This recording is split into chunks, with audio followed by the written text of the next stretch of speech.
I know this is weird, but I'm actually going to teach you how to grow a bigger peepee. And this is actually total legit advice. Here's the thing. You can't actually get like a bigger peepee than what you were genetically supposed to have. You can make sure that you are actually at your genetic like limitation. Because what's happening right now, let's say if everything went right in your life, like your health and your fitness and all those things, that your maximum PP erection size would be exactly 6 inches. But you might right now be at 5.25 just because of more lifestyle and mental factors that are limiting your erection. So we can't just get a bigger PP, but we can make sure that the erection that you do get is as hard and as big as it possibly could be. Does that make sense? I know this video seems kind of goofy, but I actually think this is very important. Now, when I was a teenager, I actually did had a massive insecurity with the size of my PP. Now, I grew late. I was still, I think I was 4'11" or 5'1" or 5'4", whatever it was. I was very short up until I hit like 17 years old. And all of that time from like, 13 to 17, when other kids around me started to like have sex and like be around the opposite, like the girls in our class, I was always feeling so insecure because my PP didn't grow since I was a kid. So imagine being 17 years old and you've still got like the same PP size as like when you were 10. So I was very insecure about that. And of course I'm still watching porn. So I was watching like, these big log motherfuckers on Pornhub and stuff. And I know this sounds silly, but it genuinely fucked up my mental health. It genuinely hurt me for many years. Significantly messed up my mental health. Because every day when you're seeing, especially this sensitive, this sensitive part of our bodies and everything, every day when you're seeing other guys on Pornhub and everything, you feel so insecure. And I remember asking one of my friends who had a girlfriend, and we were quite young, maybe we were like 15 or something, and he hadn't had sex or anything like that. But I asked him, like, if she wanted to, would you? And he just kind of he saw it as a good thing. He was like, yeah.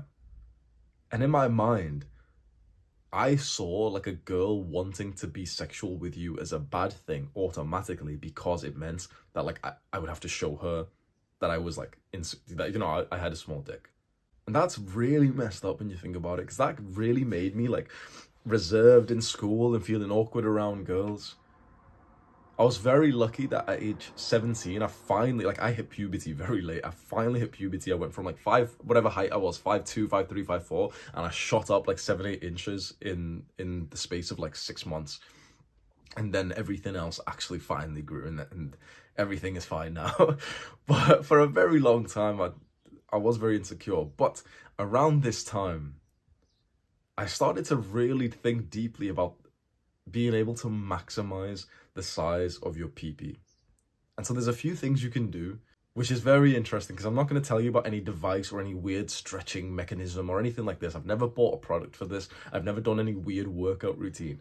My mindset was, I just want to make sure that the erection I do have is as big as it could be. So I first started to improve my sleep. I started to make sure that I was trying to dedicate 8, 9, 10 hours a night to sleep.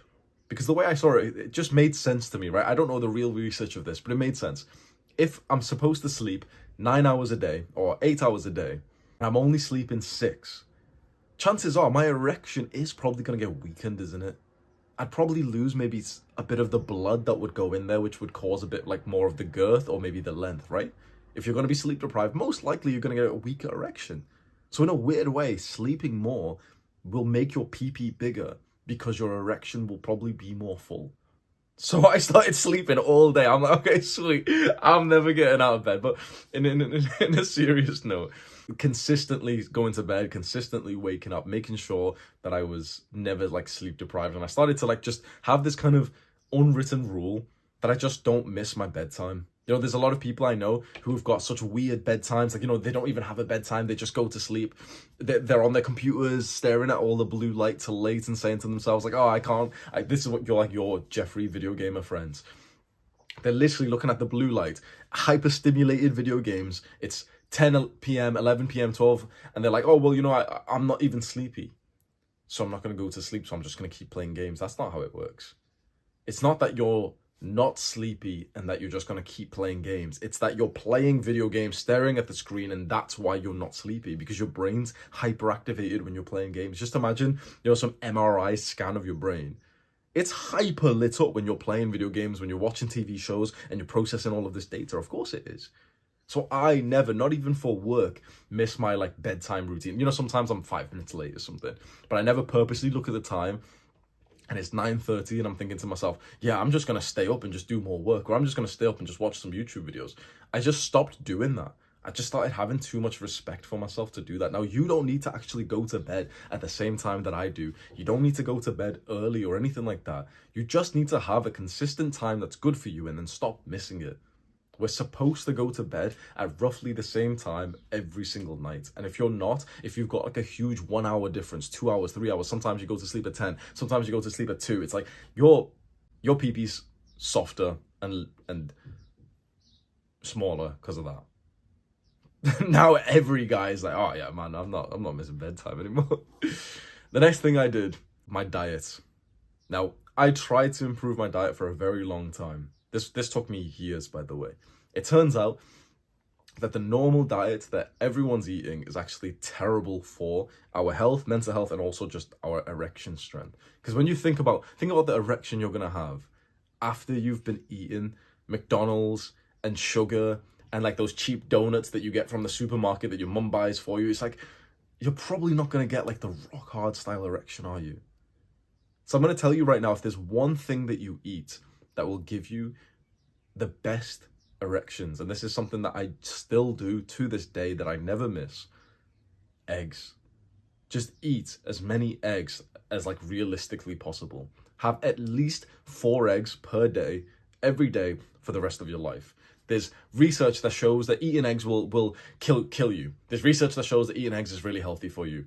Forget the research that's been done by fat researchers who don't even know what they're talking about, and they can't even bench press 60 kg, and they can't even run 1 mile. So why the fuck are we trusting fat, unhealthy people who are just scientists? Fuck them. Let's talk about let's talk through the people who are actually healthy. It does seem that the kind of diet that will give you the greatest erection and also the mental strength and also physical strength and muscle and literally everything you want, it seems more of this caveman style, natural, primal diet of literally just eggs, meat, vegetables, fruits, nuts. That's it. When you start to buy stuff and you go to restaurants and you go to supermarkets and suddenly you've got a pizza and you're coping and saying, oh, well, pizza's not really unhealthy. Pasta's not really unhealthy. Suddenly you're eating the food that's recently been made over the last few hundred years. Probably not a good thing. You should probably eat the kind of food that your great-great-great-great-great-grandfather was eating. Meat, some vegetables, eggs. That's it. That's really it. If you're only going to add one thing into your diet right now to make things easy, have 4 eggs every single day for the rest of your life. Simple as that. Now, I'm eating 5 now. I'm just slowly, progressively overloading. I want to get to 8 per day. 4 eggs. Get the little pan that your mum makes it on. Get some butter, some real butter, okay? Make sure in the UK, I'm not sure if it's the same with all countries, but in the UK, there's a big propaganda machine that butter is unhealthy and that instead you should get some flora, fucking plant oil type of weird shit, right? It needs to be the old school style butter, which comes in almost like a brick form, and it's usually wrapped in tinfoil, and it's literally law pack or something, and it's real butter. It needs to say butter on it. If you look through the butter aisle and it doesn't say butter and it just got it looks like butter on the picture that they've got, it's cope. It's literally got it's just sunflower oil and weird chemicals that you didn't really know you were having. You need real pure butter. It genuinely takes less than 5 minutes to cook, and it's one of the greatest meals you can have for your testosterone and for your erection strength. I am guaranteeing that. 4 eggs every day with a bit of butter. That's it. Don't listen to any low test, skinny neck, soft looking guy who says oh, well, actually, you should just eat just this other thing or this other thing. Is if the person you're currently looking at looks like they've got low testosterone and they look like they're weak and they look like they don't even go to the gym and this doctor looks like he's fat, it's should you trust him? Maybe not. Now, I'm not saying that I'm better than a doctor. Doctors are a lot smarter than me. But doctors are reading books to see the research of what's happened through research that's been funded by different companies. So the whole industry is just messed up of medicine and healthcare and stuff, because literally you do realize companies pay companies pay for that research, right? You do realize this. This is why I don't like to trust like doctors and nutritional research and all this bullshit. And when some little dweeb comments, "Oh, can you cite the source, please?" I'm just thinking like, bro, you must be brain dead. Because if you think that looking at some kind of research where you can read the abstract of the study by these random researchers that you haven't like verified yourself, and they say, "Oh wow, you know, this supplement is you know, it's really good for people's health. Everyone should be taking this supplement." And then you see that study was sponsored by the people who made that supplement. Or you see the studies, the ones in 1900s that literally went viral across the entire world and changed the world's diets to tell people that eating fat, like high fat, high cholesterol diets was bad for you. And it was funded by companies like Nestle, who produce high sugar. The whole industry's messed up, and so I don't think we should be trusting people who are bribed. I've taken no bribes for this. There's no link in the description for you to buy this product that, you know, my eggs or any bullshit like that. I sell one product. It's nothing to do with this. It's just like making friends online with self-improvement and stuff. I don't know. I personally, you can do whatever you want. You can listen to your fat doctor if you want to be like him. I like to just do what actually works. And instead of listening to the doctor who reads a piece of research and that research might be wrong, I go and try the thing myself. And if my dick gets harder from it, then I know that it's probably working. And so 4 eggs every single day for the rest of my life. That's easy. That is an easy fix. The final thing is a very interesting exercise that you can do to increase your erectile strength. And this is something that all men and even women, in a weird way, women should be doing as well. For us, it's our erection strength. For women, it's like their how do I say this in a nice way? Their genital muscles get strengthened and they're able to have more pleasure and also give the man more pleasure during sex. We'll explain that in a different way, but for me and you, for guys, there is a muscle that you can train, and this will really help you with your PP, like erection strength. Imagine you're going to the toilet and you're gonna have a piss. So there's urine coming out right now. Right as you watch this video, do what you would do in your body if you wanted to stop that piss. Like use that muscle right now. Imagine you're pissing and just stop the piss. Use that muscle right now. You see that you're kind of like squeezing that part of your genitals. That is called a Kegel. Kegels are this kind of like this sexual exercise that are actually very healthy for you. And if you can strengthen this muscle, you will actually see terrific progress. You will genuinely see that your PP will get harder. Now, here's another practice, right? Imagine you've got an erection, so you're hard right now. You know, you can like flex it up and down. You can like move your PP, like, you know, you can boop it upwards, right? Girls love it when you do this, right? But usually you can do it for like a second and it kind of goes down, right? If you just practice this as if it's a rep, like, you know, like in the gym, we do reps and we do gains and we do sets of 10 or something, right? If you practice this, it will, and you keep doing it, right? So today you're going to do it like for a few minutes. You're just going to like hold it up there, boom. If you have the erection for it, or you can even kind of do it even without the erection, just like with the same mental strength. And you can do the other one, which is the opposite way around, which is, okay, I'm going to pretend I'm stopping pissing. That's more of a pull. And this erection one is more of like a push, right? I hope I've explained that right. But either way, I'll explain it more in a second. But either way, what this does, it will actually help you manually send more blood into your PP, which is absolutely fantastic when you think about it. Because what is an erection? Just more blood flow. And so if you can send more blood there through your manual like contractions, it would probably be thicker, harder, and longer. Because if you imagine when you've got an erection and you can do that, you know, that boopy thing, right? When you do that, what's happening? So here it is with an erection normal. And then when you like kind of flex it up, it can stay there for a few seconds. How does it get up there? Well, it's got more blood flow. And so it's longer, harder, even more erect. And so imagine that the golden point of all this is that eventually you can literally hold it there for as long as you want. So it's almost like this kind of manual permanent increase to the erection, to the strength, to the hardness, to the width, like the thickness, and also to the length, and especially to the thickness of the tip as well, which is just, this is all like fantastic. Like, I'm a big fan, right? So the way exactly to do this, there's a Kegel and then there's a reverse Kegel. I don't overthink this. All I do is just, every time I remember, I just kind of flex that area just when I'm thinking about it. So one, like, there's two things, right? One is kind of like the muscle that's required to stop pissing. So the next time you go for a piss and you're already like seconds into it, stop it. And that's kind of like one of the same mental muscle that you can use throughout your day, and that's called more of the reverse Kegel. But then the other one you can also like experiment with. Imagine you're pissing, you can do something to force more out, right?